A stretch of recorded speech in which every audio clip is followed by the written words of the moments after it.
नमस्कार दोस्तों, मैं ज्योतिष आचार्य वासुदेव मिश्रा आपका अपने चैनल एस्ट्रो मास्टर वासु में हार्दिक अभिनंदन करता हूं।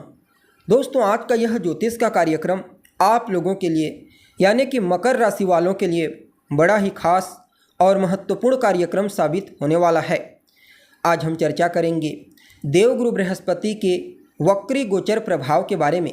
जी हाँ, बीते 9 अक्टूबर 2024 की दोपहर 11:37 पर देवगुरु बृहस्पति अपनी वर्तमान राशि वृषभ राशि में ही रहते हुए मार्गी से वक्री हो चुके ने और आने वाले साल 2025 के फरवरी महीने की 4 तारीख तक यानी कि 4 फरवरी तक वक्र अवस्था में ही गोचर करते हुए आपको परिणाम प्रदान करेंगे। फिर मार्गी हो जाएंगे और पुनः चलकर 5 मई 2025 को वृषभ राशि से निकलकर मिथुन राशि में बृहस्पति का प्रवेश होगा। तो ऐसे में बड़े विस्तार के साथ एक एक टॉपिक को जानने का प्रयास करेंगे, समझने का प्रयास करेंगे कि किस प्रकार से बृहस्पति वृषभ राशि में वक्र अवस्था में गोचर करते हुए आपको प्रभावित करेंगे। आप सभी मकर राशि के जातकों को किन किन क्षेत्रों में पॉजिटिव परिणाम की प्राप्ति होने वाली है, तो कहाँ कहाँ पर आपको सावधानी बरतनी होगी, सभी बातें विस्तार के साथ आपको बताएंगे। इसलिए वीडियो में लास्ट तक बने रहिए। और अगर आप अपनी जन्म कुंडली पर हमसे परामर्श लेना चाहते हैं तो आपको हमारा कॉन्टैक्ट नंबर स्क्रीन पर और डिस्क्रिप्शन बॉक्स में मिल जाएगा, जहां से आप या तो व्हाट्सएप के माध्यम से या फिर डायरेक्ट फ़ोन कॉल के थ्रू अपॉइंटमेंट लेकर अपनी जन्म कुंडली का बड़ी बारीकी से अध्ययन करवा सकते हैं। देखिए, बृहस्पति के गोचर की चर्चा जब आती है तो सदैव इसकी चर्चा बृहद रूप से की जाती है, क्योंकि बृहस्पति हमारे जीवन काल में महत्वपूर्ण भूमिका निभाते हैं। न सिर्फ यह ज्ञान के कारक हैं, बल्कि मान सम्मान, पद प्रतिष्ठा, सफलता, ऊंचाई, सुख, संपदा, विवेक, समझदारी, इन चीज़ों के भी कारक हैं। और जहाँ पर गोचर करते हैं वहाँ से ज़्यादा प्रभावी जिस भाव को देखते हैं वहाँ होते हैं। जी हाँ, और आपको मालूम ही है कि बृहस्पति के पास 3 विशेष दृष्टियाँ हैं। जहाँ होते हैं वहाँ से 5वें घर को, 7वें घर को और 9वें घर को दृष्टिगोचर करते हैं। अब वक्र हुए हैं, जब भी कोई ग्रह वक्र होता है तो उसके अंदर चेष्टा बल में वृद्धि हो जाती है। वह ग्रह परिणाम देने के लिए 3 गुना ज़्यादा बली होता है, चाहे फिर वह अच्छा परिणाम दे या फिर खराब परिणाम दे। अब देखिए, बृहस्पति का यह वक्र गोचर आपके लिए कहाँ पर हुआ है, तो आपके 5वें घर से बृहस्पति वक्र अवस्था में गोचर कर रहे हैं। वैसे तो शत्रु राशि में है और आपके लिए यानी कि मकर राशि के जातकों के लिए कोई कारक ग्रह भी नहीं बनते, क्योंकि यह आपके 12वें भाव और आपके 3रे घर के स्वामी बनते हैं। 12वां स्थान तो व्यय का होता ही है, 3रा स्थान भी आपके एफर्ट का होता है। तो कुछ मामलों में इस वक्री गोचर काल के दरमियान सावधानी बरतने की आवश्यकता होगी। वैसे उनकी जो पीछे आने की टेंडेंसी है वह आपके 4th हाउस की तरफ, 4थे घर की तरफ है, उनकी मित्र राशि है वो। तो कुछ मामलों में यह ठीक कहा जा सकता है। सबसे पहले तो इस समयावधि में संतान को लेकर के आपकी चिंता बढ़ सकती है। जी हाँ, चाहे फिर उसकी शिक्षा को लेकर के, हेल्थ को लेकर के हो, बिहेवियर, किसी भी मुद्दे को लेकर के। अगर आप किसी के साथ रिलेशनशिप में हैं तो उसके साथ तालमेल में कमी आएगी। छोटी मोटी झिकझिकबाजी, बहसबाजी की संभावना प्रबल रूप से नजर आ रही है। इसलिए इस समयावधि में पूरे 5 फरवरी तक 120 दिनों तक आपको सावधानीपूर्वक आगे बढ़ने की आवश्यकता होगी। अगर आप एक विद्यार्थी हैं, वैसे तो हार्ड वर्क कराने के लिए प्रेरित करेंगे, लेकिन आपके मन में कुछ हद तक भटकाव की स्थिति रहेगी। इसलिए विशेष रूप से पढ़ाई के प्रति आपको फोकस करने की सलाह दी जाती है।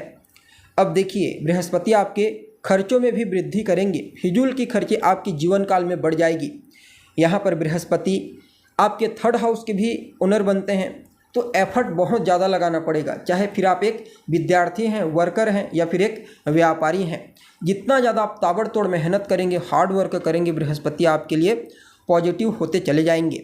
जी हाँ, अब देखिए, बृहस्पति के पास 3 दृष्टियाँ हैं। 5वीं दृष्टि कहाँ जा रही है, तो आपके भाग्य भाव में यानी कि 9वां भाव।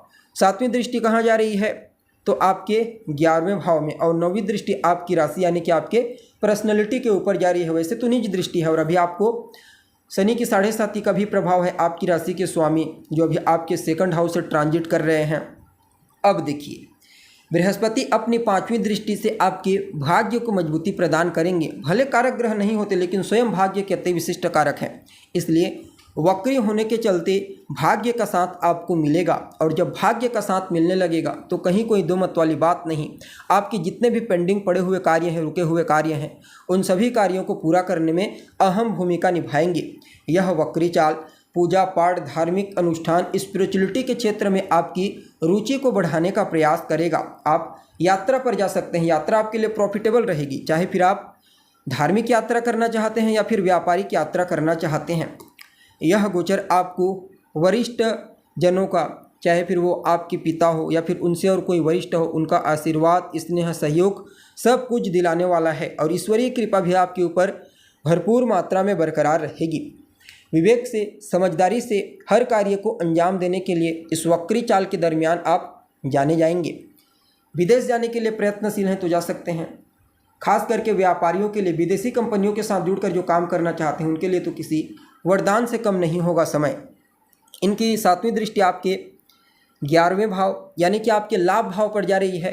बृहस्पति लाभ के कारक होते ही हैं, क्योंकि धन के कारक हैं तो लाभ के भी कारक, तो नो डाउट आपके जीवन में लाभ की स्थिति को भी बेहतर बनाने का प्रयास करेंगे। आपकी कोई अभिलाषा है, इच्छा जो लंबे समय से पूरी नहीं हो पाई है, तो बृहस्पति के इस वक्र गोचर काल के दौरान वह इच्छा भी पूरी होती हुई नजर आ रही है। बड़े भाई बहनों के साथ आपके रिश्तों में मधुरता लाने का प्रयास करेंगे और काफ़ी हद तक रोग, रिपु, ऋण, इन तीनों चीज़ों से भी बचाने में अहम भूमिका निभाने वाले हैं।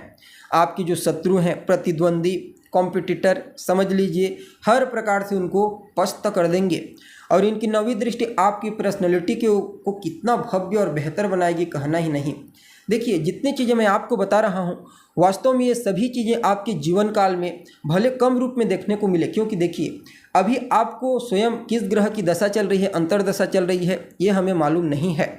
अगर किसी अच्छे ग्रह की दशा अंतर्दशा चल रही है तो फिर कहना ही नहीं, और किसी खराब ग्रह की दशा अंतर्दशा चल रही है तो वहाँ पर थोड़ा फलादेश में कमी आ जाएगी। बाकी बृहस्पति का यह वक्र चाल आपकी पर्सनैलिटी को निखारने का प्रयास करेगा, इम्यून सिस्टम को बूस्ट करेगा, जिसके चलते स्वास्थ्य से संबंधित समस्याओं से आप बाहर निकलेंगे।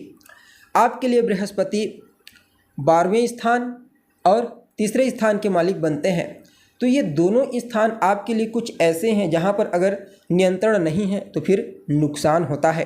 बाकी समय आपके लिए 50-50 कहा जा सकता है। जी हाँ, अगर रेशियो के दृष्टिकोण से देखा जाए तो 50% पॉजिटिव और 50% सावधानी बरतने वाला होगा। फिर भी बृहस्पति के इस वक्र चाल को अपने लिए बेहतर बनाने के लिए आप सबसे पहले तो अपने माथे पर केसर का तिलक लगाइए। अगर पहले से लगाते हैं तो बहुत बढ़िया, नहीं लगाते हैं तो गुरुवार के दिन से प्रारंभ कीजिए और लगातार 5 फरवरी तक लगाइए। ओम ब्रीम बृहस्पतये नमः, इस मंत्र का तो 108 बार जाप करना ही है। साथ ही साथ आपकी राशि के स्वामी शनि के लिए भी आपको कुछ उपाय करना पड़ेगा। इसके लिए आप शनिवार के दिन मजदूरों को कुछ नमकीन खाने को दीजिए, और हो सके तो शनिवार के दिन कुत्ते को भी कुछ खाने को दे दीजिए। रोटी देना भी आपके लिए फायदेमंद होगा। देखिए, यह आपकी शनि के प्रभाव को कम करेगा, कारण कन्या राशि भाग्य भाव में केतु विराजमान है जो कुत्ता के कारक होते हैं, इसलिए समय आपके लिए थोड़ा चुनौतीपूर्ण साबित होगा। अभी के लिए बस इतना ही। पुनः मुलाकात होगी एक नए और ताज़ा एपिसोड में, तब तक के लिए नमस्कार।